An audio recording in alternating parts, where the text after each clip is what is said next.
جو سبق اگلا پڑھنا ہے نحو میر کا ذرا پہلے پڑھنا ہے، اس لیے کہ ہم نے جو آگے پڑھنا ہے الحمدللہ تو وہ اس کی جو نا وہ پریکٹس ہے، نحو میر کی پریکٹس ہے، وہ جو انشاء العربیہ ہے، تو آج ہم نے اس کو پہلے پڑھنا ہے۔ بسم اللہ الرحمن الرحیم۔ نحو میر، مرکب غیر مفید کی تعریف۔ مرکب غیر مفید کی تعریف کیا ہے وہ آج ہم پڑھنے والے ہیں۔ وہ مرکب کہ جب بات کرنے والا اس پر سکوت اختیار کرے، خاموش ہو جائے تو سننے والے کو کوئی خبر یا طلب معلوم نہ ہو، پتہ نہیں کیا کہہ رہا ہے، جیسے غلام و زیدن، زید کا غلام۔ اب یہ پتہ نہیں چل رہا کہ زید کا غلام کیا ہے، ٹھیک ہے جی، یعنی کہ زید کیا کہنا چاہتا ہے، غلام و زیدن کیا مطلب ہے، زید کا غلام۔ تو اس کی آج ہم نے وضاحت کرنی ہے انشاءاللہ کہ غلام و زیدن سے کیا مراد ہے۔ صلی اللہ علیہ محمد صلی اللہ علیہ وسلم۔ تو وہ مرکب، یعنی مرکب غیر مفید کی بات ہو رہی ہے، وہ مرکب کہ جب بات کرنے والا اس پر سکوت اختیار کرے، خاموش ہو جائے تو سننے والے کو کوئی خبر یا طلب معلوم نہ ہو، جیسے غلام و زیدن، زید کا غلام۔ اب کوئی خبر طلب معلوم نہیں ہوئی، تو جو مرکب مفید تھا وہ یہ تھا کہ بات کرنے والا بات کر کے خاموش ہو جائے، سننے والے کو کوئی خبر یا طلب معلوم ہو، وہ مفید۔ اب یہ غیر مفید ہے۔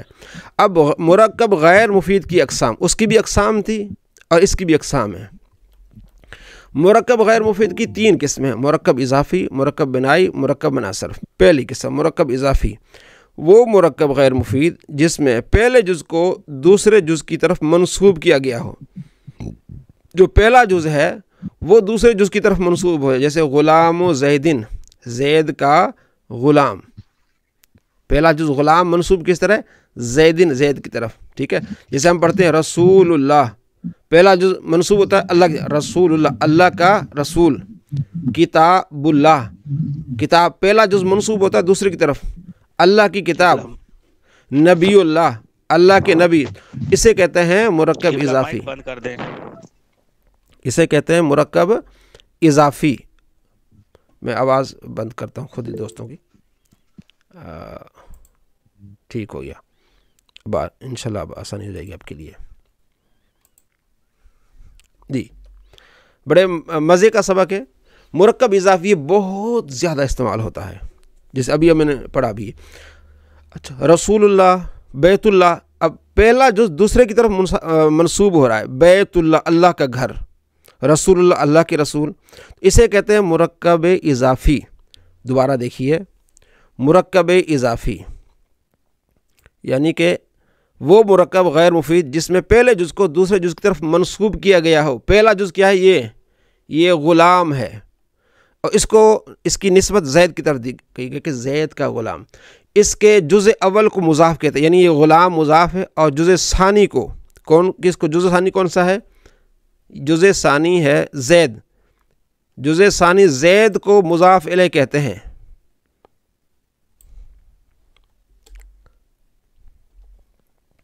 مضاف الیہ کہتے ہیں، یہ پہلے جز کو مضاف کہتے ہیں اور جز ثانی کو مضاف الیہ کہتے ہیں، اور مضاف الیہ ہمیشہ مجرور ہوتا ہے، مضاف الیہ ہمیشہ مجرور ہوتا ہے۔ تو غلام و زیدن، غلام مضاف، زیدن مضاف الیہ، اور مضاف الیہ جو ہوتا ہے دوسرا جز ہوتا ہے جس کی طرف چیز منسوب ہوتی ہے وہ ہمیشہ مجرور ہوتا ہے۔ جیسے مثالیں میں نے آپ کو دی، بیت اللہ، اللہ کا گھر، کعبۃ اللہ، رسول اللہ۔ اب پہلا جز جو ہے وہ دوسرے جز کی طرف منسوب ہے، اور دوسرا جز مجرور ہوگا، یعنی اس پر کسرہ ہوگی، ایک زیر ہوگی یا 2 زیریں ہوں گی، جیسے غلام و زیدن۔ تو یہ بہت زیادہ استعمال ہونے والا ہے، اور یہی آج ہم نے آگے پڑھنا ہے انشاء العربیہ میں، آپ کو کلیئر یہ بات سمجھ آ جائے گی۔ دوسرا مرکب بنائی کی تعریف، وہ مرکب غیر مفید، وہ مرکب غیر مفید، تھوڑا اوپر چلا گیا، ٹھیک، یہ دیکھیں، وہ دوسرا مرکب بنائی کی تعریف، وہ مرکب غیر مفید جس میں 2 اسم کو ملا کر ایک کر دیا گیا ہو، اور ان میں سے دوسرا اسم کسی حرف کو شامل ہو۔ 2 اسم ملا دیے گئے، دوسرا اسم تھا، اس کے اندر بھی ایک ساتھ میں ایک اسم تھا، اس کو کیا کر دیا، اسی میں شامل کر دیا۔ آگے دیکھیں کیسے، احد عشر 11 سے 19 19 تک جو گنتی ہے عربی میں 11 سے 19 تک، اس کے بارے میں کہ جو اصل میں تھا احد و عشرون، 1 اور 10 کتنے ہو گئے 11، تو اس واو کو حذف کر دیا گیا. کیا ہے دوسرے اسم ان میں. اچھا دوبارہ دیکھیے، وہ مرکب غیر مفید جس میں 2 اسموں کو ملا کر ایک کر دیا گیا ہو اور ان میں سے دوسرا اسم کسی حرف کو شامل ہو. یعنی دوسرا جو اسم ہے نا عشرون، یہ اس میں ایک حرف شامل تھا تو ان دونوں کو شامل کر دیا، بیچ والے کو نکال دیا گیا تو احد عشر کر دیا گیا. اور 9 و عشرون تھا، 9 اور 10 کتنے ہو گئے 19، تو 9 عشر کہہ دیا گیا، یعنی وہ واو کو نکال دیا گیا. تو اس لیے اس کو کہتے ہیں مرکب بنائی. درمیان سے واو کو حذف کر کے دونوں اسموں کو ایک کر دیا گیا، احد عشر کر دیا تھا. اس مرکب بنائی کے دونوں جز مبنی بر فتح ہوتے ہیں سوائے 12 کے، کیونکہ اس کا پہلا جز معرب اور دوسرا مبنی ہوتا ہے. اس پر آپ پریشان نہیں ہوں، کیونکہ آگے ہم پڑھیں گے مبنی کسے کہتے ہیں اور معرب کسے کہتے ہیں. جس کلمے کا آخر بالکل ہمیشہ ایک ہی رہے اسے مبنی کہتے ہیں، جس کا کلمے کا آخر بدلتا رہتا ہے اسے معرب کہتے ہیں. اس میں آپ کو پریشان ہونے کی کوئی بات نہیں. آگے ہم انشاءاللہ اگلے اسباق میں مبنی اور جب معرب پڑھیں گے تو انشاءاللہ یہ بات وہاں آپ کو یہ آخری جو جز کلیئر ہو جائے گا. اچھا، تیسری اس کی جو غیر مفید کی تیسری قسم ہے مرکب منع صرف. وہ مرکب غیر مفید جس میں 2 اسموں کو ملا کر ایک کر دیا گیا ہو اور ان میں سے دوسرا اسم کسی حرف کو شامل نہ ہو. وہاں شامل تھا اور یہاں شامل نہیں، بس اتنی سے ہے.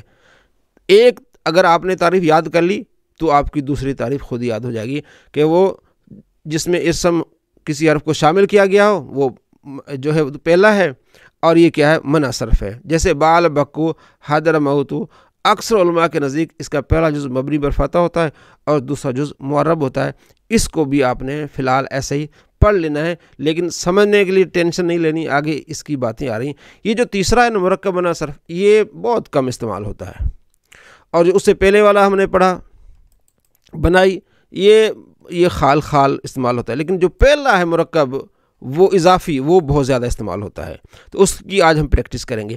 آگے کہتے ہیں تنبیہ، خیال رہے کہ مرکب غیر مفید ہمیشہ جملے کا کوئی جز واقع ہوتا ہے، جملہ نہیں ہوتا. کیونکہ غلام و زیدن، زید کا غلام، ٹھیک ہے جی. جیسے غلام و زیدن، اب یہ کیا ہے؟ یہ جز ہے، یہ جملے کا جز ہے. جب اگلا کوئی اس کے ساتھ اسم ملے گا نا پھر کیا ہوگا؟ پورا جملہ بنے گا. غلام و زیدن، زید کا غلام قائم کھڑا ہے. اندی میرے پاس احد عشرہ، میرے پاس 11 ہیں. کیا ہیں؟ درہمن، درہم. جا آیا بال بکو، بال بکا، یعنی اس کے نیچے آپ تشریح دیکھیں گے کہ بال کس کو کہتے ہیں اور بکا کس کو کہتے ہیں. ایک بت تھا اور ایک بادشاہ کا نام تھا. یہ اضافی بات بتائی کہ جو مرکب غیر مفید ہوتا ہے وہ جملے کا جز ہوتا ہے، وہ پورا جملہ نہیں ہوتا. اس کے ساتھ کوئی اسم مل جاتا ہے تو پھر پورا جملہ بن جاتا ہے. جیسے غلام و زیدن، زید کا غلام، قائمن ایک اسم مل گیا تو کھڑا ہے. نمبر 2، کوئی بھی جملہ 2 کلموں سے کم پر مشتمل نہیں ہوتا. جب بھی جملے کی بات ہے نا کہ جب بات کرنے والا بات کر کے خاموش ہو، سننے والے کو خبر یا طلب معلوم ہو، تو کوئی بھی جملہ 2 کلموں سے، کلمہ آپ کو پتہ ہے نا اسم فعل حرف، 2 کلموں سے نہیں ہوتا، یعنی 2 کلموں پر مشتمل نہیں ہوتا. کوئی بھی جملہ 2 کلموں سے کم پر مشتمل نہیں ہوتا، خواہ وہ دونوں کلمے لفظاً ہو. جیسے داربا زیدن، داربا ایک کلمہ، زیدن دوسرا کلمہ، اور زیدن قائم، یا ان میں سے ایک لفظاً ہو اور دوسرا تقدیراً. جیسے ادرب نظر تو آ رہا کہ ایک کلمہ ہے، لیکن کیونکہ اس میں ایک کلمہ تو یہی ادرب ہے اور دوسرا کلمہ انت ضمیر ہے جو اس میں پوشیدہ ہے، تو اس میں بھی 2 ہی ہیں. ہاں جملہ میں 2 سے زیادہ کلمے ہو سکتے ہیں اور زیادتی کی کوئی حد نہیں ہے، یہ بہت زیادہ کلمے ہو سکتے ہیں. نیز جب کسی جملے میں بہت سے کلمات ہوں تو ان میں ہم باہم امتیاز پیدا کرنا چاہیے. ہم کیسے پیدا کریں گے؟ یہ کہ یہ اسم ہے، کیسا پتہ چلے گا؟ فعل ہے، حرف ہے. اسی طرح دیکھنا چاہیے کہ معرب ہے یا مبنی ہے، عامل ہے، معمول ہے. ٹھیک ہے، یہ بھی آگے چیزیں آ جائیں گی، معرب، مبنی، عامل، معمول. لیکن سمجھنا چاہیے کہ کلمات کا آپس میں تعلق کیا ہے تاکہ مسند اور مسند الیہ کا پتہ چلے اور جملہ کے معنی اور مطلب تحقیقی انداز میں معلوم ہو سکے. تو آگے ہمیں یعنی ان چیزوں کا ذکر کرنا ہوگا کہ جناب یہ مسند ہے، مسند الیہ ہے. تو کیسے پتہ چلے گا؟ ہم جب اس علم کو پڑھیں گے. آگے ہم پڑھیں گے انشاءاللہ اگلی کلاس میں کہ اسم کی علامات کیا ہے، فعل کی علامات کیا ہے. پھر ہمیں آہستہ آہستہ معلوم ہو جائے گا کہ یہ اسم ہے، یہ فعل ہے، یہ معرب ہے، یہ مبنی ہے. تو اس علم کو پڑھنے سے بہت ساری چیزیں آپ کے ہاں جو ہے وہ کلیئر ہو جائیں گی۔ الحمدللہ۔